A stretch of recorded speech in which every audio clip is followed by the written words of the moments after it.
This month on The Compliance Life, I visit with Wendy Badger, CCO at Tennant Company, on her fascinating journey to the CCO chair. The Compliance Life details the journey to and in the role of a Chief Compliance Officer. How does one come to sit in the CCO chair? What are some of the skills a CCO needs to successfully navigate the compliance waters in any company? What are some of the top challenges CCOs have faced, and how did they meet them?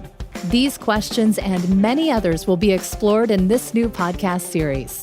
The Compliance Life is hosted by Tom Fox, and each month he'll present the story of one CCO through 4 episodes. The Compliance Life is a production of the Compliance Podcast Network. Hello, everyone. This is Tom Fox back again with another episode of The Compliance Life. This month, I'm visiting with Wendy Badger, who is currently the CCO at Tennant Company. Wendy, first of all, welcome back. Thank you. I'm so glad to be here. So, Wendy, when we ended our last episode, you were head of compliance at a nonprofit financial services organization. That changed for you, and that led you to Tennant, but you really took an interim step that I was fascinated to maybe explore with you. So can you tell us what you did during the pandemic, how scary it was, and at the end, the benefits that you think you achieved or you felt like you achieved from taking that scary step? We'll be right back with that scary step from Wendy Badger.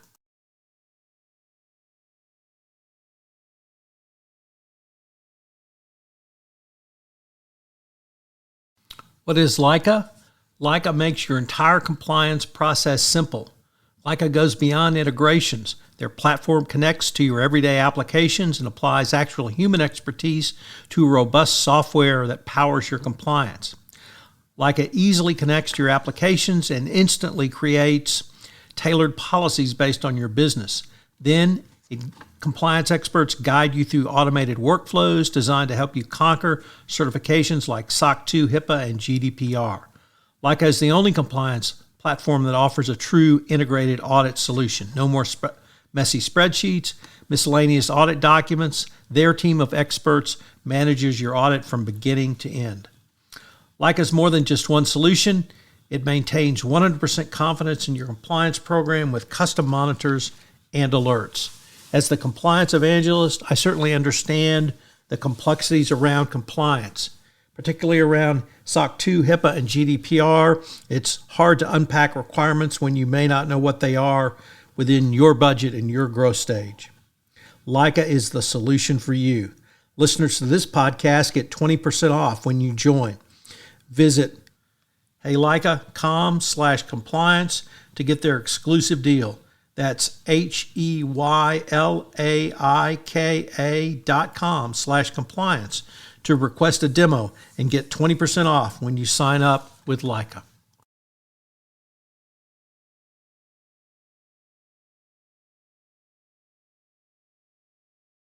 Well, Tom, I'll tell you, it still feels scary to me.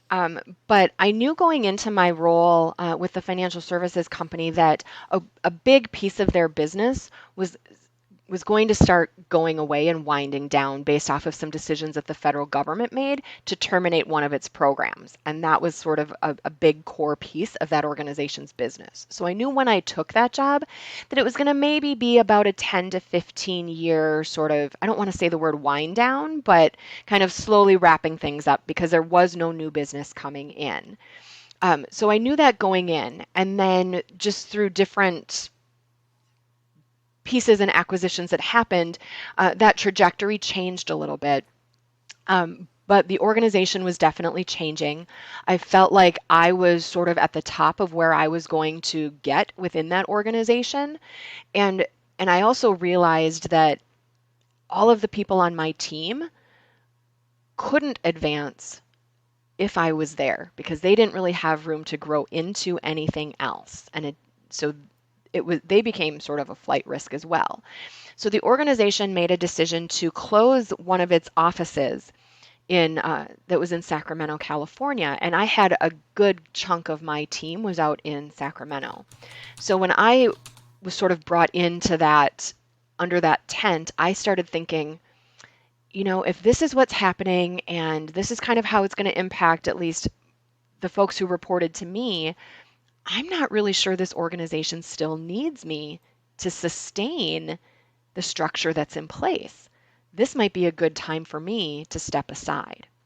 So after quite a few conversations with my boss, or my boss at the time, I think I ultimately convinced him that this is what was best for the organization. And so when we closed that Sacramento office, I also planned out my exit and left the organization. So, but I built a bit of a runway and transition. So they actually didn't replace my job or my position exactly. We divided my work up among about 5 different people.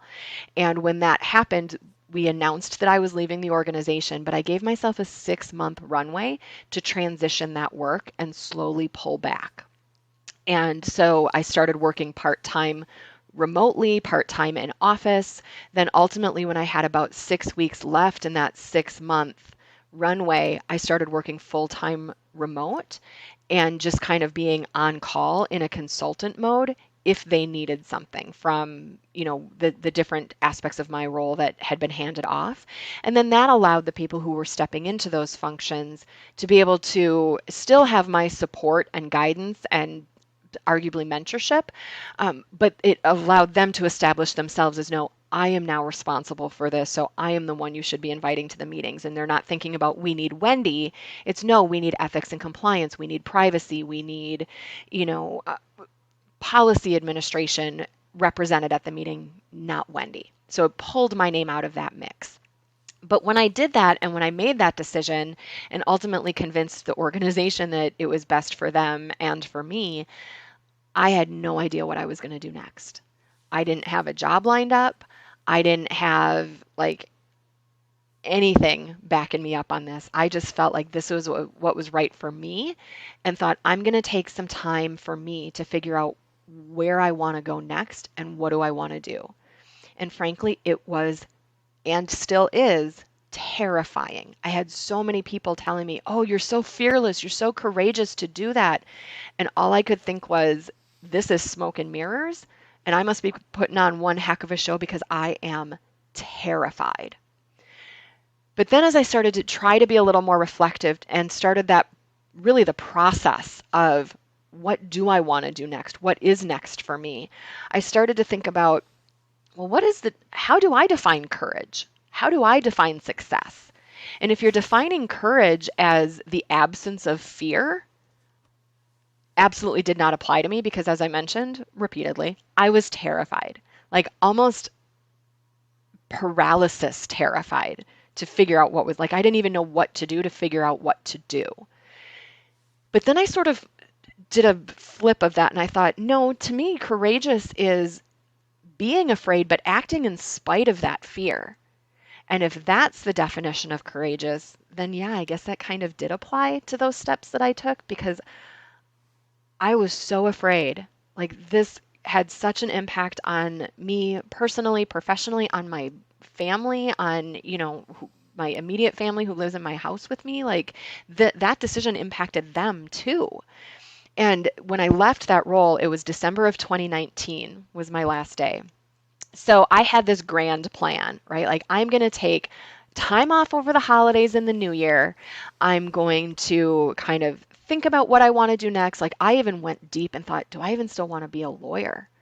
Do I still want to be in ethics and compliance? What industry would I want to be in? Do I want to do something completely different and not go by because by society's definition of success, by and large, I was kind of there, right? I was making good money, I had a good job, but was that how I was defining success? And I'm not sure that that was my right definition. So I thought I'm going to take a few months off, then really kick into a job search once I go through all these things. So then I thought, March or April will be a good time to really launch a job search. That's when most companies, if they're on a calendar year for their fiscal year, will have started hiring for positions that they maybe put on hold at the end of the calendar year and all of that. Little did I know that in March of 2020, basically the entire world was going to shut down. Nobody was hiring anybody. Nobody knew what was going on. People thought we were maybe going to be shut down for 6 weeks and then things would get back to normal or to the before times, which frankly, I don't think we're ever going back to. And I don't think that's a bad thing. But so that completely disrupted all of the plans that I had to go on my own dime to meetings and networking events and conferences and sort of market myself, which is just wildly uncomfortable for me anyway. But I thought, if I want to do something different, I need to do something different, because what I was doing wasn't getting me where I thought I wanted to be. So I had to completely retool my entire job search plan, because it was the middle of a global pandemic. People weren't doing in-person conferences. People weren't going to informal informational interviews or coffee meetings. So for the next year, it was this terrifying thing of, am I ever going to find a new job? It was paralyzing with fear, to be honest with you. Then I started, really going down a bad path, like mentally and mental health wise, and spiraling. Like, am I good enough? Is that why I'm not getting any hits? Not thinking about the fact, again, that we're in the middle of a global pandemic. Companies don't know if they're going to be able to come out of the other side of it, never mind be able to hire. So a lot of the positions that I had applied for or was reaching out about ended up getting a hiring freeze or getting shut down. But I took all of that so personally, because I wasn't getting those hits. And I thought, I've got 20 years of experience. I thought I was good at what I was doing, and that impacted me so heavily. So that was separately terrifying and very unanticipated. And I didn't know how to deal with any of that. So I started reading a ton of books. And what else are you going to do? There's a global pandemic and we're under, a stay home order. And so I was binge watching a lot of TV and reading a ton of books and trying to figure out what's right for me, what's next for me. So I decided, through all of, what did I really like about my last few jobs? What did I not like? And how can I try and build something and find something that's going to speak to all of those things? I mean, I've been in my current role now for just over 9 months, and whether that's the right thing, I don't know yet. I'm still learning so much every day, and having a completely remote onboarding experience, never even meeting any of my coworkers in person until I was 6 months into my job, and many of whom I still have yet to meet, is a very different experience and terrifying experience. But it also makes me feel like I'm way behind the 8 ball from where I should be if I had been in, a before times type of role 8 or 9 months in. So that transition has been separately challenging. But when I took this role that I'm in currently, I'm the Global Compliance Counsel for an organization that has footprints in Europe, in Asia, in Latin America, in North America, Canada, the United States. So it's a global footprint, and that has some really strong foundational elements to their compliance program. And I was brought in to really enhance them. And as I start to peel back the layers of that onion, I'm finding in some ways, yes, I am enhancing. In other ways, I'm building from scratch. And so that's an interesting experience, but it's in a whole new industry for me.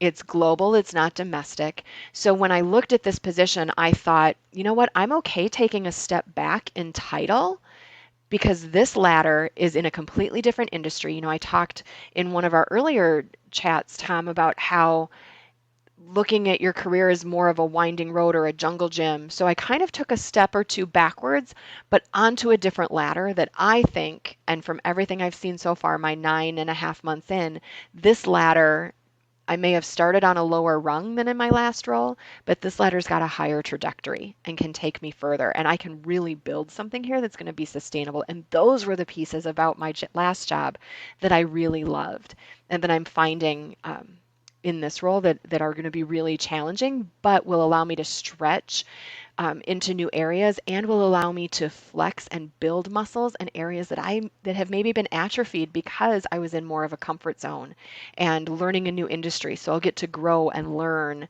in addition to building something lasting to leave it better than I found it. Wendy, that sounds like a great point for us to end this episode on, and I hope our listeners will join us for part 4 and our next episode, where we're going to take a little bit deeper dive into what you're up to now and maybe where you see yourself and or the compliance profession down the road in a few steps. So thanks so much, and I look forward to continuing the conversation. Me too. I'll be there. Thanks, Tom. Hello, everyone. This is Tom Fox. Thank you again for listening to this episode of The Compliance Life. I hope you'll join me again next week, where I take up another episode in The Compliance Life. The Compliance Life is a production of the Compliance Podcast Network. If you would like to be featured on The Compliance Life, please give me an email at tfox@tfoxlaw.com. Also, if you like this series, please give us a rating on iTunes. Any review and rating would definitely help get the word out about the latest addition to the Compliance Podcast Network. Thanks again. This podcast is a part of the C-Suite Radio Network. For more top business podcasts, visit c-suiteradio.com.